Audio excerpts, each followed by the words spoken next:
আমি সজীব ওয়াজেদ জয় বলছি। আপনারা জানেন এই গত কয়েক সপ্তাহ ধরে আমাদের বাংলাদেশের যে গন্ডগোল সংকট চলছে, এই যে ছাত্রদের কোটা বিরোধী আন্দোলন, কোটার বিরুদ্ধে আমরাও ছিলাম। শুরুর থেকেই আমাদের সরকার কোটা সরিয়ে দিয়েছে, আমাদের সরকার তাদের সম্পূর্ণ দাবি মেনে নিয়েছে।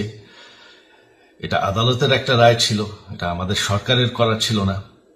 তাও আমরা অ্যাপিল করে দ্রুত এই কোটা তুলে দেই।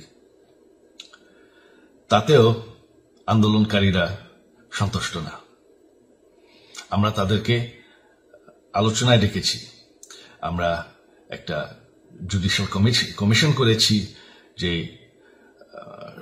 সংঘর্ষে যে হত্যাকাণ্ড হয়েছে সেটার বিচারের জন্য। অনেক পুলিশ অফিসার যারা অতিরিক্ত ফোর্স ইউজ করেছে তাদেরকে আমরা সাসপেন্ড করেছি। তাতেও এই আন্দোলনকারীরা সন্তুষ্ট নয়।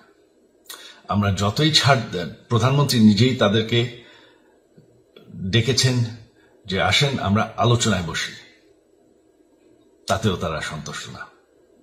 আমরা যতই ছাড় দিতে থাকি, যতই তাদের দাবি মেনে নিতে থাকি, তারা কিছুতেই সন্তুষ্ট না, তারা খালি দাবি বাড়িয়ে যাচ্ছে।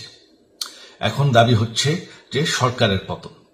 তবে সরকারের পতন হওয়ার পর কি হবে, কি হবে এটা কেউ ভেবেছে? আমরা বাংলাদেশে গণতন্ত্র রক্ষা করে রাখতে চাই।